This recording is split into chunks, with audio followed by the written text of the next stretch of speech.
না, বুখারী না, আবু দাউদের বর্ণনা।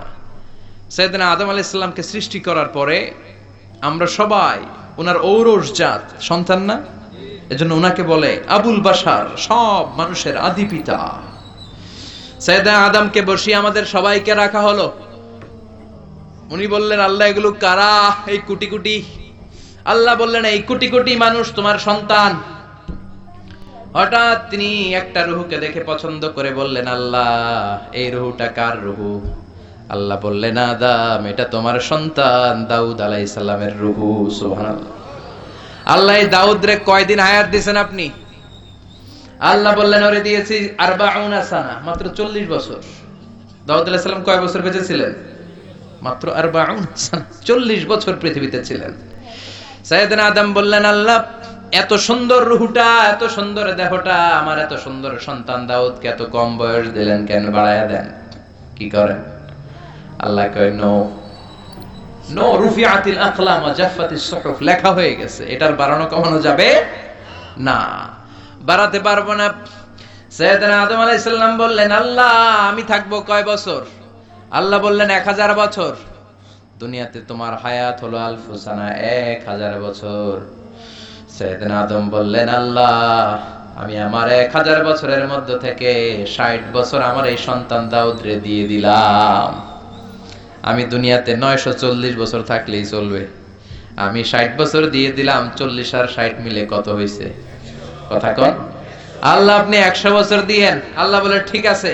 সাইয়েদনা আদম আলাইহিস সালাম পৃথিবীতে আসলেন, পৃথিবীতে বসবাস করতে আরম্ভ করলেন। দিন যায়, রাত আসে, মাস গড়িয়ে বছর আসে। ঠিকই 940 বছর পর মালাকুল মাউত এসে হাজির। কারণ লিকুল্লি উম্মাতিন আজাল, ফাইদা জাআ আজালুহা লা ইস্তাখিরুনা সাআতান ওয়া লা ইস্তাকদিমুন। মৃত্যুর অন টাইম একটা বিষয় আছে, নির্ধারিত সময়ে মরণ হয়। 940 বছরের ওই মুহূর্তে চলে আসলেন। মালাকুল মাউত বলে, ও সাইয়েদনা আদম, মালাকুল মাউত আমি এসেছি, আপনার রূহ কবজ করার জন্য রেডি হয়ে যান। সাইয়েদনা আদম বলে, কেন আসছো? কয় রূহ কবজ করতে। সাইয়েদনা আদম আলাইহিস সালাম বললেন, এখন আসছো কেন? আমার আরো 60 বছর বাকি আছে। কয় বছর?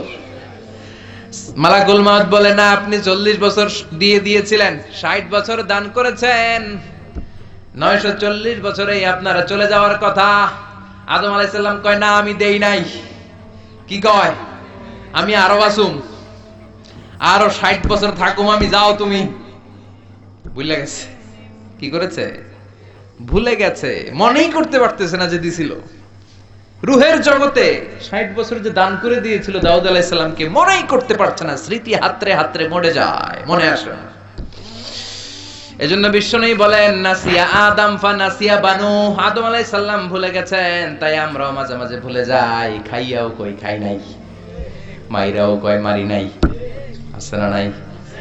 জাহাদা আদম ফাজাহাদাত যুররিয়াতুহু। আদম আলাইহিস সালাম সেদিন অস্বীকার করেছেন, তাই আমরাও অস্বীকার করি, আছে না নাই? অনেক কিছু নিয়েও কয় নেই নাই, পাইয়াও কয় পাই নাই, ভুলে যায়। ভুলের কারণে আমরা এগুলো করে ফেলি। এজন্য নির্ধারিত একটা সময় আছে। আদম আলাইহিস সালাম বাঁচতে পারে নাই, ঠিক 1000 বছর পর আবার মালাকুল মাউত আসলেন, উনি চলে গেলেন। সুবহানাল্লাহ পড়েন। এভাবে সাইয়েদনা ইদ্রিস আলাইহিস সালাম চলে গেলেন, মুসা আলাইহিস সালামও চলে গেলেন। সাইয়েদনা মুসা আলাইহিস সালামের মৃত্যুর সময় যখন এসেছে, মালাকুল মাউত এসে সালাম না দিয়ে ঘরে ঢুকেছে। মুসা আলাইহিস সালাম বললেন, মান আন, তুমি কে? আনা মালাকুল মাউত। কেন আসছো? আপনার রূহ কবজ করতে আসছি। মুসা আলাইহিস সালাম দেখলেন দিব্যি একজন মানুষের মতো দেখা যায়, আর কয় মালাকুল মাউত। দেখা যায় কি আর বলে কি? সাইয়েদনা মুসা আলাইহিস সালাম বললেন, এদিকে আয়, রূহ কবজ করাইতেছি, আয়, come on here man, come on. মালাকুল মাউত 1 পা আগায় 2 পা পিছায়। মনে মনে ভাবে, দুনিয়ার সব মানুষগুলো আমারে দেখলে দেয় দৌড়, আজকে মনে হয় আমারে দিতে হবে দৌড়। ঠিক যেই চিন্তা ওই কাজ। সাহস করে গেলেন, থাপ্পড়। মুসা আলাইহিস সালামের কথার আগে হাত চলতো। কি চলতো? এক থাপ্পড় মেরে ফেরাউনের বাবুরচিরে দুনিয়া থেকে শেষ। ওই অভ্যাস তখনও ছিল, আবার দিলেন। এক থাপ্পড়ের চোটে চোখ নাই। মালাকুল মাউত যেটাই ভাবছেন ওইটাই আসলে দিছে দৌড়। এক দৌড়ে আল্লাহর কাছে। আল্লাহ বললেন, এটা অনেক মেজাজ ওয়ালা নবী, তোমার দিয়ে হবে না, তুমি যাও, তোমার চোখ আমি সারিয়ে দিলাম। রব্বুল আলামিন মুসা আলাইহিস সালামকে ডেকে বললেন, মুসা তোমার হাতটা একটা গরুর পিঠের উপরে রাখলাম, হাতের নিচে গরুর যত পশম, প্রতিটা পশমের বিনিময়ে হায়াত বাড়িয়ে দিলাম। সাইয়েদনা মুসা আলাইহিস সালাম বললেন, আল্লাহ বুঝলাম হাতের নিচে 2000 পশম, 2000 বছর হায়াত বাড়িয়ে দিলেন, কিন্তু এই এক্সট্রা হায়াত যখন শেষ হয়ে যাবে তারপরে কি হবে ওইটা আগে কোন, আগে ওই মীমাংসা করেন। 2000 বছর তো বাঁচবে, এরপরে কি হবে? আল্লাহ বললেন, কুল্লু নাফসিন যায়িকাতুল মাউত, এই পৃথিবীতে যারা প্রাণ নিয়ে এসেছে সবাইকে চলে যেতে হবে, কেউ থাকবে? তুমিও থাকতে পারবে না। সাইয়েদনা মুসা আলাইহিস সালাম বললেন, ফাল আনা, তাহলে আমি এখনই চলে যাব। আল্লাহু আকবার। চলে গেলেন। বিশ্বনবীও থাকতে পারলেন না, পেরেছেন? কথা কোন? বিশ্বনবী কোথায়? কোথায়? ডেকে লও মাবুদ আল্লাহ, রোজা পাকের কিনারে, আমি কেঁদে কেঁদে হই গো সারা, ধন্য কর দিদারে। দুই সাথীকে পাশে নিয়ে হায়, ঘুমিয়ে আছে নিঝুম নিরালা। আদম আলাইহিস সালাম বাঁচতে পারছিলেন? উনি কয় বছর হায়াত পেয়েছে জানেন? বলেন তো একজন। 1000 বছর। আলফুসানা, 1000 বছর সাইয়েদনা আদম আলাইহিস সালাম পৃথিবীতে বেঁচে ছিলেন, এবং উনি পৃথিবীর একমাত্র মানুষ, উনি জানতেন উনি কয়দিন পরে মরবেন। সুবহানাল্লাহ। বাইরে গিয়া শুধুমাত্র কেবলমাত্র সাইয়েদনা আদম আলাইহিস সালামই জানতেন যে আমি 1000 বছর বাঁচবো, আর আমরা কেউ জানি না। ওনাকে জানিয়ে দেয়া হয়েছে এই জন্য, কারণ তিনি প্রথম মানুষ। মৃত্যু যে কত কষ্টের উনি জানে না, মৃত্যু কেমন কোনদিন দেখে নাই। সুবহানাল্লাহ। এজন্য জানলে ওনার মধ্যে তেমন ভয় নাই। আল্লাহু আকবার বলেন। হায়াত ছিল কয় বছর? 1000 বছর। বুখারীর বর্ণনা, যে ঈমান প্রয়োজনে জ্বলে ওঠে না, যে ঈমান সত্য ন্যায়ের কথা বলে না,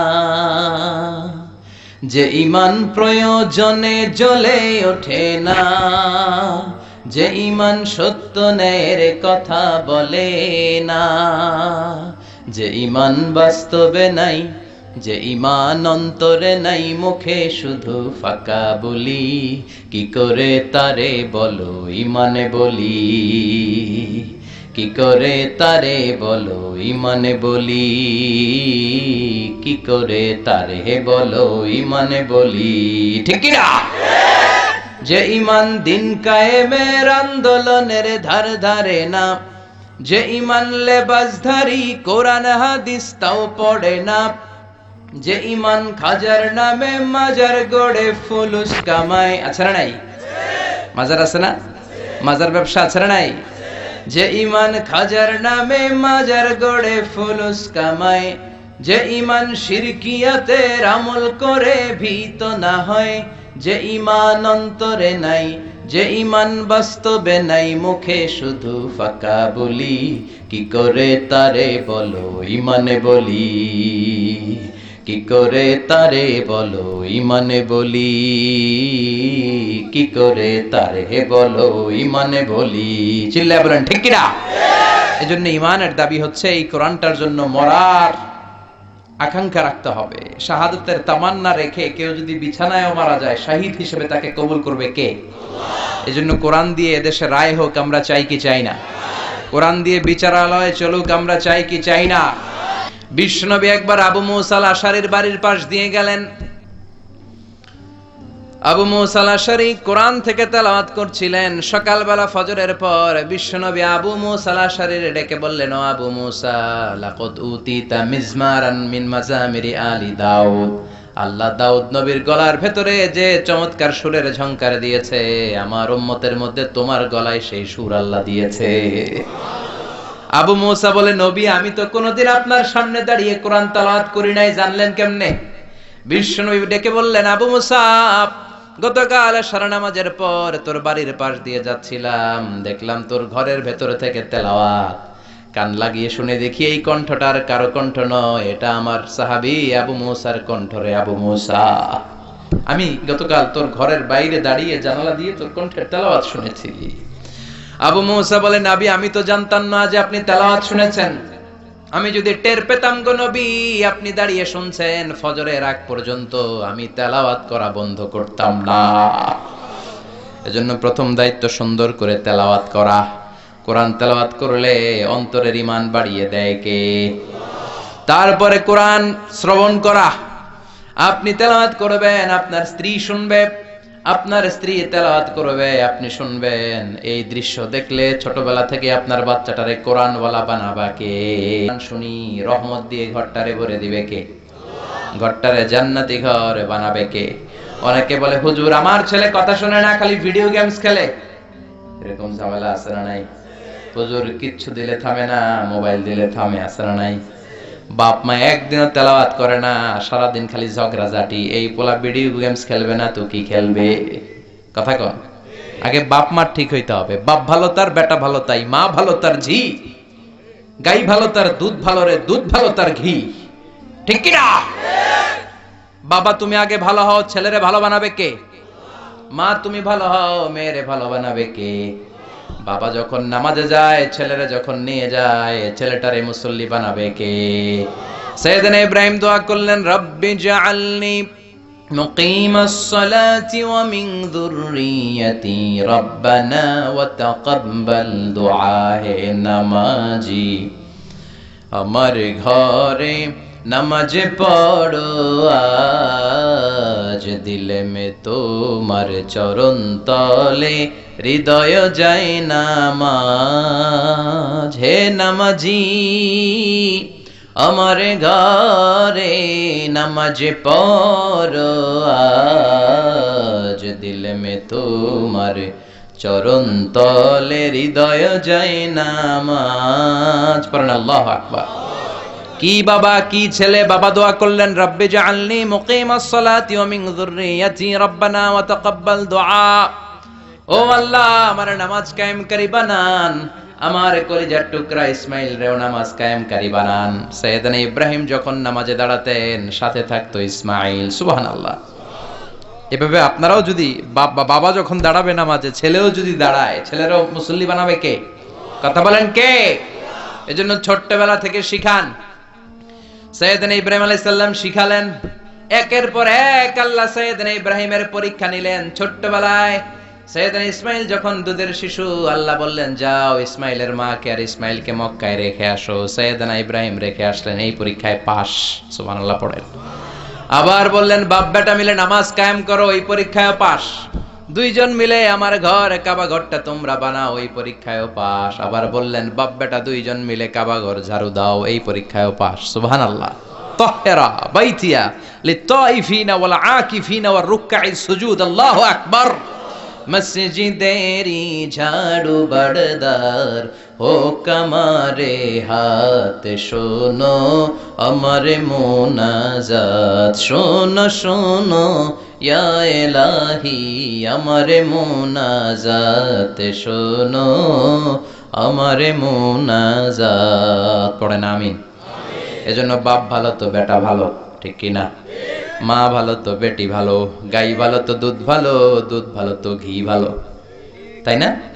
এজন্য বাবারা ভালো হন, বাবারা নামাজি হন। বাবা যারা হয়েছেন কোরআন পড়েন, দেখবেন ছেলেও পড়বে। এজন্য কোরআনের প্রতি 3 নাম্বার দায়িত্ব, নিজেও পড়বেন, অন্যের কাছ থেকেও শুনবেন।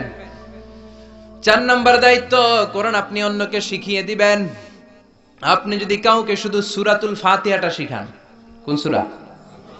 কোন সূরা? কোন সূরা না পড়লে সালাত কবুল হয় না? কথা বলেন। এই সূরা বাদ দিয়ে নামাজ পড়লে হবে? তবে কাবা ঘরের ইমাম সাহেব পড়লে হবে। হ্যাঁ, সবাই একমত? বিশ্বনবী বলেছেন লা সালাতা লিমান লাম ইয়াকরা বিফাতিহাতিল কিতাব। আল্লাহর কিতাবের সূরা ফাতিহা যে নামাজে পড়ে না তার নামাজ হবে। আবার বিশ্বনবী বললেন ওই লোক সবচেয়ে বড় চোর যে নামাজে চুরি করে। সাহাবারা বললেন নবী নামাজে কেমন করে চুরি করে? বিশ্বনবী বললেন ওই লোকটা সবচেয়ে বড় চোর যে রুকুর মধ্যে চুরি করে, সেজদায়ও চুরি করে। রুকু চোর, সেজদা চোর, আছে না নাই? রুকু থেকে সোজা হয়ে দাঁড়ানোর কথা, না দাঁড়িয়ে সেজদায় চলে যায়, আছে না নাই? দুই সেজদার মাঝখানে কয়েক সেকেন্ড ধীরস্থির ভাবে বসার কথা, না বসে কোন রকম মাথা উঠায় মুরগির ঠোকর মারার মতো আরেক সেজদা মারে, আছে না নাই? কথা বলে। আবার বিশ্ব নেই বলতেন, এমন ভাবে নামাজে দাঁড়াবা, এমন ভাবে মুসল্লার মধ্যে দাঁড়াবা, ভাববা এটাই জীবনের শেষ নামাজ। ঠিক কিনা? তাহলে অন্তরে আল্লাহর ভয় ঢুকায় দিবে কে? যখন যায় নামাজের মধ্যে দাঁড়াবেন, ভাববেন এটাই আমার শেষ নামাজ হতে পারে, কারণ এরপরে আবার নামাজ পড়ার সুযোগ পাবো, গ্যারান্টি আছে নাকি? আজকের মাহফিলের পরে আবার কোনো মাহফিলে যেতে পারবো, কোনো গ্যারান্টি আছে? ঘরে সহি সালামতে ফিরতে পারবো, গ্যারান্টি আছে? এজন্য সল্লি সালাতা মুআদ্দিয়া, এমন ভাবে সালাতে দাঁড়াও মনে করো এটা জীবনের শেষ নামাজ। ঠিক কি না? পারফর্ম দ্য সালাহ as if this is your last and final prayer. এমন ভাবে সালাতে দাঁড়াও, ভাবো এটা তোমার শেষ নামাজ। এখন বাজে 11:30, আপনারে বলা হলো 12টার দিকে আপনার রূহ কবজ করা হবে, জীবনের হায়াত শেষ। নির্ধারিত একটা সময় থাকে, ওই সময় চলে আসলে আর কেউ বেঁচে থাকে না। ঠিক কিনা? সবাইকে চলে যেতে হবে, আপনাকে চলে যেতে হবে 12টার মধ্যে, আর সময় আছে আধা ঘন্টা। এই আধা ঘন্টা আপনি যতটুকু নামাজ পড়তে পারেন পড়ে নেন। ওই দিনের নামাজটা আপনার সুন্দর হবে না? কথা কন, কেন সুন্দর হবে? কথা কন, উত্তর দেন।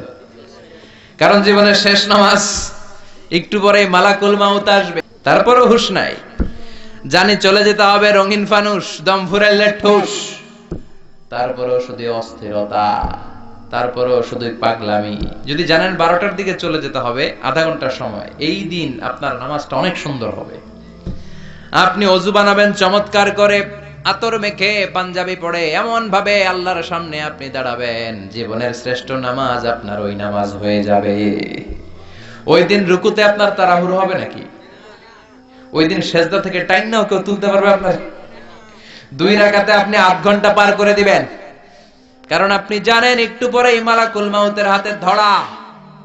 এই ধরা থেকে কেউ বাঁচতে পারবে নাকি? কথা বলেন।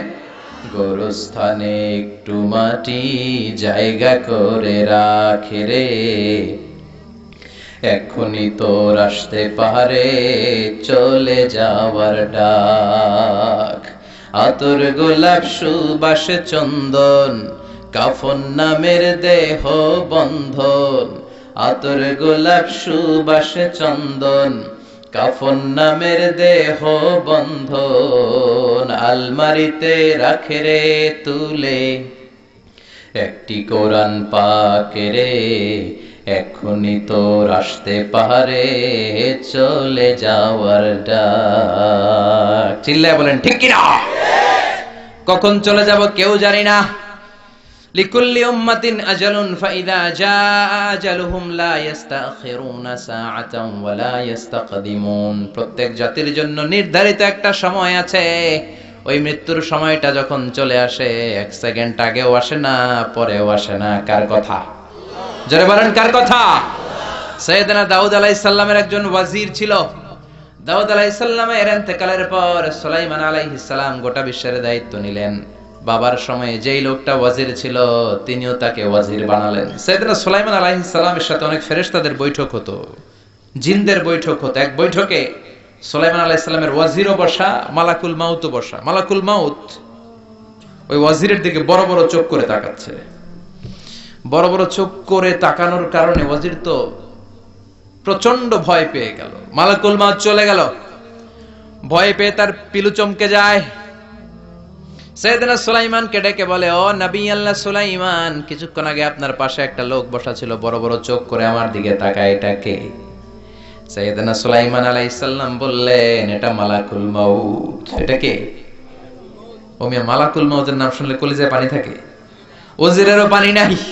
কয় সর্বনাশ, আমার মনে হয় টাইম শেষ। আমার মনে হয় আজরাইল তো বাড়ি চিন্না ফেলাইছে, রাস্তা চিনে ফেলেছে। ও সুলাইমান, আমার বড্ড ভয় হয়, মনে হয় আমারে মেরে ফেলবে। আপনি অর্ডার দিলে জিনেরা কথা শুনে, আকাশের মেঘ কথা শুনে, বাতাস আপনার কথা শুনে, আকাশের মেঘ আর বাতাসে আপনি অর্ডার করেন, মেঘ আর বাতাস যেন আমাকে উড়িয়ে নিয়ে হিন্দুস্তানের সবচেয়ে দূরের একটা দ্বীপের মধ্যে ফেলে দিয়ে আসে। আমার ভয় লাগে, অনেক ভয় পাচ্ছি, আমার ফেলে দিয়ে আসতে বলেন। সাইয়েদনা সুলাইমান বাতাসে বললেন, যাও এর নিয়ে রেখে আসো হিন্দুস্তানের সবচেয়ে দূরের একটা জনপদে, রেখে আসা হলো। কিছুক্ষণ পর মালাকুল মাউত সাইয়েদনা সুলাইমানের কাছে হাজির। সাইয়েদনা সুলাইমান আলাইহিস সালাম বললেন, আপনি না বৈঠকে ছিলেন, কই গেলেন? কয়, আপনার ওয়াজিরের রূহটা হিন্দুস্তানের ওই দূরের দ্বীপ থেকে কবজ করে নিয়ে আসছি। সুবহানাল্লাহ পড়েন। মালাকুল মাউত বলে, কিছুক্ষণ আগে রব্বুল আলামিন আমার কাছে ফরমান জারি করেছে, ও মালাকুল মাউত, সুলাইমানের ওয়াজিরের রূহ কবজ করো হিন্দুস্তানের সবচেয়ে দূরের দ্বীপে। আমি আইসা দেখি আমনের পাশে বসা, এজন্য বড় বড় চোখ করে তাকাইছি। তো ভাবলাম আল্লাহ যেহেতু বলেছে হিন্দুস্তানের ওখান থেকে রূহ কবজ করতে, টাইমও হয়ে যাচ্ছে, আমি চলে গেলাম। আমি যাওয়ার সাথে সাথে দেখলাম মুহূর্তের মধ্যে বাতাস আপনার ওয়াজিরকে তুলে হিন্দুস্তানের ওই দ্বীপের মধ্যে ফেলে দিয়েছে। আমি রূহটা কবজ করে নিয়ে এসেছি। চিল্লায় বলেন আল্লাহু আকবার। টাইমিংটা অন টাইম, লা ইস্তাখিরুনা সাআতা ওয়া লা ইস্তাকদিমুন। এক সেকেন্ড আগেও হয় না, পরেও হয় না। আল্লাহু আকবার।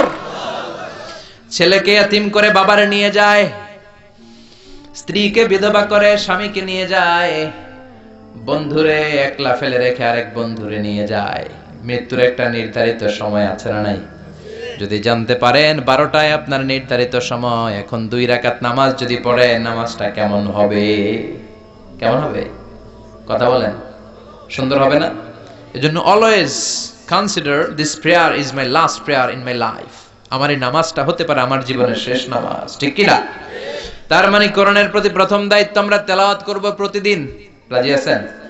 সবাই রাজি? 2 নাম্বার দায়িত্ব তেলাওয়াত শুনবো।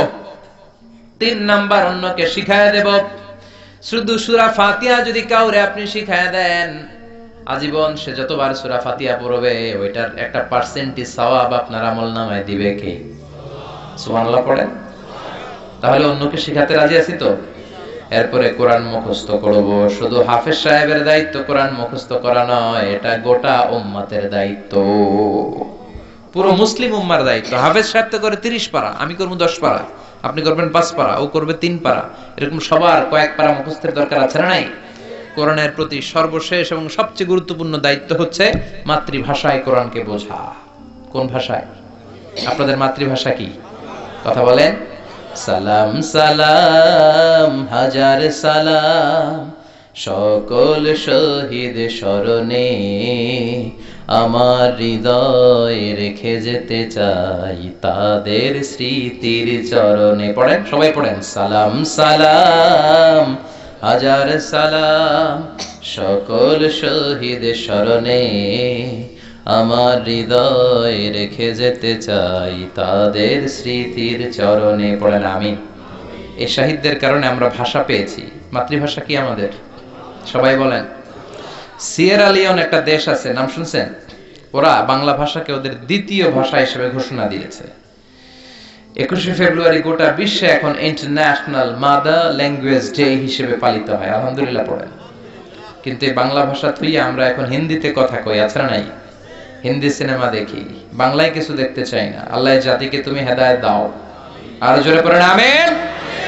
এজন্য বাংলায় কোরআন বুঝতে হবে, কোরআনের তাফসীর পড়তে হবে। বাংলা তাফসীর আছে না নাই? আরবি তাফসীর বুঝেন না, আল্লাহর দরবারে আপনি এক্সকিউজ করবেন, আল্লাহ আরবি বুঝি নাই। কিন্তু এটা বলতে পারবেন না কি আল্লাহ বাংলা বুঝি নাই? কইতে পারবেন? আপনি কি বলতে পারবেন আল্লাহ আমি বাংলা বুঝি নাই, মাফ করে দেন? মাফ করবে আল্লাহ? কথা বলেন। এজন্য মাতৃভাষায় বাংলা ভাষায় কোরআনকে বুঝতে হবে, বুঝাতে হবে। প্রতিদিন কয়েকটা করে হলেও আয়াত, কোরআনের অনুবাদ, বঙ্গানুবাদ আমাকে পড়তে হবে, জানতে হবে আল্লাহ কি জানাতে চাইলেন। জানার দরকার আছে না নাই? সবাই জানতে রাজি? কষ্ট হচ্ছে আপনাদের? কথা বুঝতে পারতেছেন তো? তাকবীর দেন তো, লিল্লাহে তাকবীর। আমি ছোট্ট একটা সূরা তেলাওয়াত করেছি, অনেক রাত, বেশি সময় নিব না। আসুন অল্প কিছু সময় আমরা কথা শুনি। আমি সূরাতু আত-তাকাসুর থেকে তেলাওয়াত করেছি। এই সূরাটি অনেক চমৎকার। এই সূরাটির সেন্ট্রাল থিম হচ্ছে we have to go back to our Lord. আমাদেরকে চলে যেতে হবে আমাদের রবের কাছে। We can not stay here for ever. আমরা আজীবনের জন্য এখানে থাকতে আসি নাই। We have to go back to our Lord. আমাদেরকে ফিরে যেতে হবে। পুরা সূরার সার কথা এটাই। আলহামদুলিল্লাহ কোন? আমরা এখানে থাকতে আসি নাই, চলে যাব। থাকতে চাই, বাঁচতে চাই, আজীবন পৃথিবীর মধ্যে আমরা থেকে যেতে চাই, কিন্তু থাকতে পারবো নাকি? কবরে যাওয়া লাগবে কি লাগবে না? কথা কন। একদিন মাটির ভেতরে হবে ঘর রে মন আমার, কেন বাঁধো দালান ঘর রে মন আমার, কেন বাঁধো দালান ঘর। প্রাণ পাখি উড়ে যাবে পিঞ্জর ছেড়ে, ধরা ধামে সবই রবে তুমি যাবে চলে। বন্ধু বান্ধব যত মাতা পিতা দ্বারা সুত সবই হবে তোমার পরে মন আমার, কেন বাঁধো দালান ঘর। একদিন মাটির ভেতরে হবে ঘর রে মন আমার, কেন বাঁধো দালান ঘর। ঠিক কিনা? চলে যেতে হবে, থাকার জন্য আসি নাই। দাদা চলে গেল, বাবা চলে গেল, আমাকেও যেতে হবে। আমার ঘরে যে সন্তানগুলো আছে এগুলো যাবে। কথা কর। নাতিপুতি যেগুলো আছে এগুলো যাবে। ঠিক কিনা? চলে যেতে হবে, থাকতে পারবে না কেউ। We have to go back to our Lord. ফিরে যেতে হবে। এই সূরাটা আমাদেরকে এটাই শিখাতে চায় যে আমরা চলে যাব। আমরা কি থাকার জন্য আসছি? কথা কন। এখানেও থাকবো না, কবরেও থাকবো না। এখানে সাময়িক সময়, কবরের ভেতরেও সাময়িক সময়, আসল সময় হলো আখিরাতে। দুইটা রাস্তা সেদিন হয়ে যাবে, একটা যাবে জান্নাতে আর একটা জাহান্নামে। ওইটা আসল পথ। চিল্লায় কোন ঠিক কিনা? এজন্য সূরাতুত তাকাসুর আল্লাহ আমাদেরকে শিখাতে চাইলেন থাকতে আমরা আসি নাই, চলে যাব। আল্লাহ বললেন আলহাকুমুত তাকাসুর হাত্তা যুরতুমুল মাকাবির। দুনিয়ার লোভ লালসা তোমাদেরকে পাগল করে রেখেছে। দুনিয়ার লোভ লালসা আমাদেরকে পাগল বানিয়ে রেখেছে। ঠিক কি না? এই পাগলামি আমাদের থামবে না হাত্তা যুরতুমুল মাকাবির, যতদিন না তোমরা কবরে ঢুকো। কবরে ঢোকার আগ পর্যন্ত আমাদের এই মোহ কাটবে না। আসলে আমাদের জীবনটা এত ব্যস্ত, একটু খেয়াল করে শুনেন, একটু বোঝার চেষ্টা করেন। এত ব্যস্ত আমরা, এত বিজি লাইফ আমরা লিড করি, আমরা যে কবরে যাব এটা ভাবার সময়টাও আমাদের নাই। কথা কন। সময় নাই। কবরে যে যেতে হবে ভাববার সময় আমাদের নাই। ব্যস্ত, লোভের পেছনে ছুটে আছি। চাকচিক্যময় দুনিয়া, চাকচিক্যময়, মহাচ্ছন্ন, মরীচিকা, মোহ, সম্পদ আর অর্থের পেছনে ছুটতে ছুটতে আখিরাতকে আমরা বেমালুম ভুলতে বসেছি। চিল্লায় বলেন ঠিক কিনা? এটা যেন আমাদের মস্তিষ্ক থেকে হারিয়ে না যায়, আখিরাতকে যেন আমরা বেমালুম ভুলে না যাই, আমাদেরকে রিমাইন্ডার দেওয়ার জন্য আল্লাহ বললেন আলহাকুমুত তাকাসুর হাত্তা যুরতুমুল মাকাবির। দুনিয়ার লোভ লালসা তোমাদেরকে পাগল বানিয়ে রেখেছে। কবরে ঢোকার আগ পর্যন্ত তোমরা এই লোভ লালসা থেকে বের হতে পারবে না। কার কথা? কথা বলেন। সবাইকেই যেতে হবে। কেউ কি বাঁচবে? নবীরা বাঁচতে পারছে? কথা কন। বিষ্ণু বললেন লা আকুলু আলিফ লাম মিম হারফুন বাল আলিফু হারফুন লামু হারফুন ওয়া মিমু হারফুন। সূরা বাকারার শুরুতে যে আলিফ লাম মনে করো না তিনটা মিললে এক অক্ষর, বরং আলিফ ও হারফুন। আলিফ একটা হারফ, লাম একটা হারফ, মিম একটা হারফ। আলিফ লাম মিম বললে আপনার আমলনামায় 30টা রিওয়ার্ড সওয়াব দিয়ে দিবে কে? আল্লাহ। এক একটা আয়াত পড়লে জান্নাতের বিল্ডিং এক এক তলা করে উঁচা করে দিবে কে? আল্লাহ। কিয়ামতের ময়দানে সুপারিশের ব্যবস্থা করে দিবে কে? আল্লাহ। এজন্য কোরআনের সাথে সম্পর্ক বাড়ানোর দরকার আছে না নাই?